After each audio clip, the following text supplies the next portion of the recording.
নমস্কার বন্ধুরা, ইন্দ্রাণীস কিচেনের আরও একটা নতুন ভিডিওতে সবাইকে স্বাগত জানাই। তো আজকে আমি বেতো শাক রেসিপি শেয়ার করছি। অত্যন্ত সুন্দর খেতে হয়। এইভাবে যদি শাক রান্না করে খাওয়া যায়, গরম গরম ভাতের সাথে আর কোনো কিছুরই প্রয়োজন হবে না।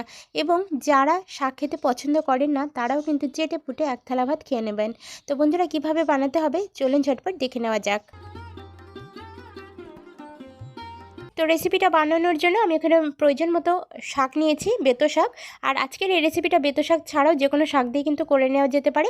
তো বেতো শাকের যে গাছের অংশটা বা কাণ্ডের অংশটা টোটালি বাদ দিতে হবে, কারণ ওটা একটু শক্ত হয়। ওটা কিন্তু শাকের মধ্যে রান্নার মধ্যে দেওয়া যাবে না।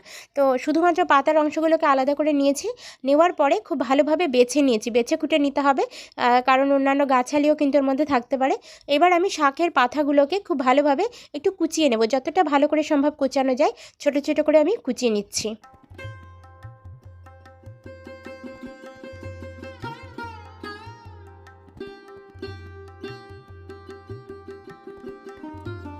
তো সম্পূর্ণ শাকগুলোকে কিন্তু আমার কুচানো হয়ে গিয়েছে। আর এই কুচানো হয়ে যাওয়ার পরে আমি একটা হাঁড়ির মধ্যে জল নিয়েছি। জল নিয়ে এই শাকটাকে ভিজিয়ে রাখবো। ভিজিয়ে রাখার কারণ কি? কারণ এই শাকগুলো যেহেতু মাটিতে জন্মায়, এর মধ্যে প্রচুর পরিমাণে বালি থাকে। তো অবশ্যই কিন্তু জলটাকে, যে কোনো শাক আমি মনে করি যে একটু কাটার পরে যদি জলে ভিজিয়ে রাখা হয়, তাতে করে কিন্তু বালিটা সম্পূর্ণভাবে ঝরে পড়ে যায়। অনেক সময় আমরা ধোয়ার পরেও কিন্তু শাকের বালি কিন্তু যায় না, খাবারের সময় মুখের মধ্যে কিন্তু বালি বালি ফিল হয়। তো সেটা কিন্তু আর হবে না। অবশ্যই একটু হাঁড়ির মধ্যে জল নিয়ে সেটাকে ভিজিয়ে রাখতে হবে। বেশিক্ষণ না ভিজিয়ে রাখলেও হবে, 5 থেকে 10 মিনিট মতো ভিজিয়ে রাখলেই কিন্তু হবে। তো 5 মিনিট মতো আমি ভিজিয়ে রাখার পরে খুব ভালোভাবে পরিষ্কার জল দিয়ে ধুয়ে নিয়েছি। আর শাকটা কিন্তু এখনই ফাইনালি সম্পূর্ণভাবে পরিষ্কার পরিচ্ছন্ন। এবার দেখুন, আমি এখানে একটা বাটির মধ্যে একটা ডিম ভেঙে নেব। এখানে আজকে আমি একটা ডিম ব্যবহার করছি। যেহেতু আমার এক আটি শাক, সেই জন্য একটা ডিমেই কিন্তু যথেষ্ট। তবে আপনারা যদি শাকের পরিমাণ বেশি নেন, সেক্ষেত্রে কিন্তু ডিমের পরিমাণটাও বাড়িয়ে নেবেন। এবার এই ডিমটাকে আমি প্রথমে ভালোভাবে ফেটিয়ে নেব। আর ফেটানোর আগে অবশ্যই এর মধ্যে সামান্য একটু নুন অ্যাড করে নেব।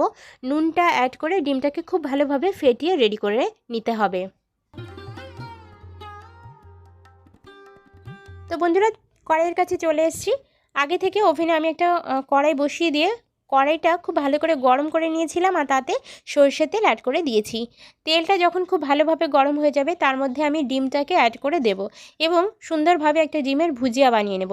আর তার জন্য কিন্তু ডিমটাকে অবশ্যই কিন্তু ভালো করে ভাজতে হবে এবং একটু বেশি পরিমাণ তেলের মধ্যে ডিমটাকে ভাজতে হবে।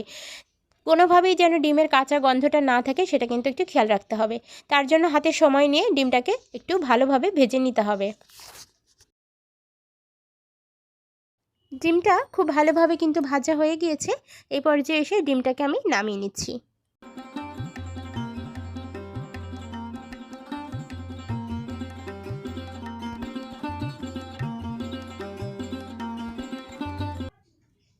ডিমটা নামিয়ে নেওয়ার পরে আমি এখানে আরও একটু সর্ষের তেল অ্যাড করে দিচ্ছি।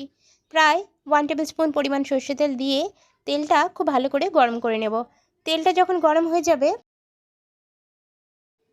তো বন্ধুরা, তেলটা খুব ভালো করে গরম হয়ে গিয়েছে। এই পর্যায়ে এসে এর মধ্যে আমি 1/4 টেবিল স্পুন পরিমাণ সাদা গোটা জিরে অ্যাড করে দিচ্ছি। সাদা গোটা জিরাটা দেওয়ার পরে হালকা হাতে একটু নাড়াচাড়া করে নিলাম। তারপরে কিন্তু জিরেটা ভাজা হয়ে যাওয়ার পরে এখানে আমি একটা শুকনো লঙ্কা একটু ভেজে অ্যাড করে দিচ্ছি। শুকনো লঙ্কা আর জিরেটাকে হালকা হাতে একটু নাড়াচাড়া করে নেব এবং ফোড়নের খুব সুন্দর একটা মিষ্টি গন্ধ যতক্ষণ না বের হবে, ততক্ষণ কিন্তু নাড়াচাড়া করতে থাকবো। ফোড়ন থেকে খুব সুন্দরভাবে একটা মিষ্টি গন্ধ কিন্তু ছাড়ছে। এই পর্যায়ে এসে ধুয়ে জল ঝরানো বেতো শাকটাকে এর মধ্যে অ্যাড করে দিচ্ছি। বেতো শাকটাকে অবশ্যই কিন্তু একটু জল ঝরিয়ে নিতে হবে, তা না হলে কিন্তু এখানে বেশি পরিমাণ জল বের হবে। এবার দেখুন, আমি এর মধ্যে অ্যাড করে দিচ্ছি পরিমাণ মতো নুন আর খুবই সামান্য মাত্রা একটু হলুদ। নুন আর হলুদ দিয়ে বেতো শাকটাকে খুব সুন্দরভাবে ভেজে নিতে হবে। এখানে বেতো শাকের থেকে প্রচুর পরিমাণে জল বের হবে, সেটা কিন্তু সম্পূর্ণরূপে টানিয়ে নিতে হবে। তো বেতো শাকটা যতক্ষণ না পর্যন্ত শুকনো শুকনো হয়ে যাবে, ততক্ষণ কিন্তু কন্টিনিউ ভাজতে থাকতে হবে। শাকটাকে কন্টিনিউ নাড়াচাড়া করতে থাকতে হবে এবং শাকটার মধ্যে প্রচুর পরিমাণে জল কিন্তু বের হবে।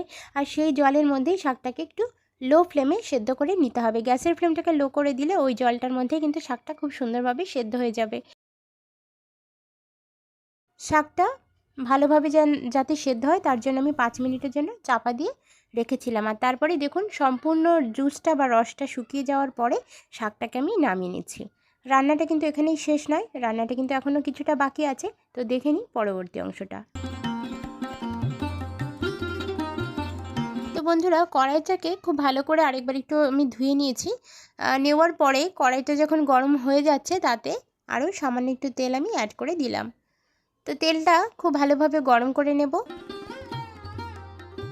এবার তেলের মধ্যে আমি খুবই সামান্য মাত্রায় একটু কালো জিরে ফোড়নে দিয়ে দিচ্ছি।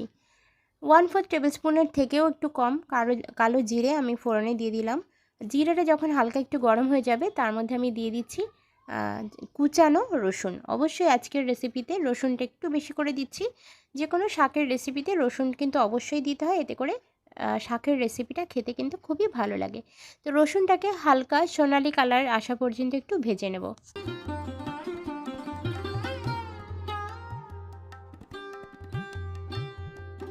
রসুনটা হালকা সোনালি কালার ধরে নিয়েছে। এই পর্যায়ে এসে এখানে আমি কুচানো পেঁয়াজ অ্যাড করে দিচ্ছি।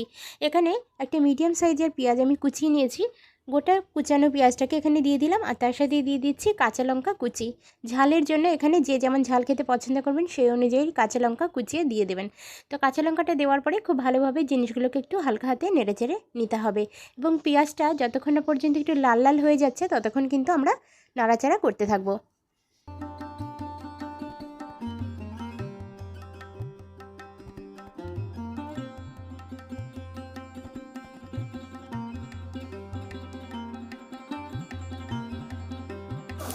পেঁয়াজটা হালকা হাতে আমরা একটু নাড়াচাড়া করে নিচ্ছি 1-2 মিনিটের জন্য। এরপরে এর মধ্যে আমরা আলু অ্যাড করে দিচ্ছি। এখানে দেখুন একটা ছোটো সাইজের আলুকে আমি একদম ছোটো ছোটো করে কুচিয়ে নিয়েছি। আলুটা কোনোভাবে কিন্তু বেশি বড় করে কাটা যাবে না, কারণ তাহলে সেদ্ধ হতে অনেক সময় লেগে যাবে। তো আমরা আলুটাকে একদম ছোটো করে কাটবো, মানে ভাজার সময় যে আলুটা আমরা কাটি তার থেকে সামান্য একটু বেশি বড় করে আমরা কেটে নেব। এবার আলুটাকে দিয়ে ভালোভাবে নাড়াচাড়া করে নিলাম প্রথমে।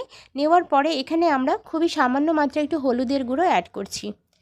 হলুদের গুঁড়োটা একদম 1/4 টেবিল স্পুনের থেকেও সামান্য একটু কম। হলুদের গুঁড়োটা দেওয়ার পরে হালকা হাতে একটু নাড়াচাড়া করে নিতে হবে।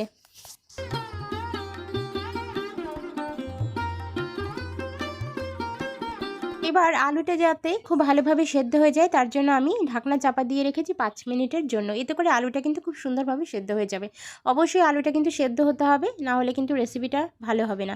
তো আলুটা দেখুন আমি সেদ্ধ করার জন্য ঢাকনা চাপা দিয়ে রেখে দিয়েছিলাম, আর তারপরে ঢাকনা খুলে আবারও একটু ভালোভাবে নাড়াচাড়া করে মিশিয়ে নেব। সব কিছু কিন্তু খুব ভালোভাবে সেদ্ধ হতে হবে, এটা কিন্তু খেয়াল রাখতে হবে। আলুটা কিন্তু খুব ভালোভাবে আমার সেদ্ধ হয়ে গিয়েছে, প্রায় আরও একটু সময় পরে কিন্তু সম্পূর্ণরূপে সেদ্ধ হয়ে যাবে। তো এই পর্যায়ে এসে এর মধ্যে আমি শাকটাকে অ্যাড করে দিচ্ছি। শাকটা দেওয়ার পরে আমি মিশিয়ে নিয়েছি, এবং তারপরে একই সাথে আমি ডিমের ভুজিয়াটাকেও অ্যাড করে দেব। এখানে আজকের রেসিপির মধ্যে স্পেশাল যে জিনিসটা সেটা কিন্তু এই ডিমের ভুজিয়াটা। অবশ্যই আপনারা একদিন হলেও এইভাবে এই বেতো শাকের রেসিপি বানিয়ে গরম গরম ভাতের সাথে পরিবেশন করে দেখবেন।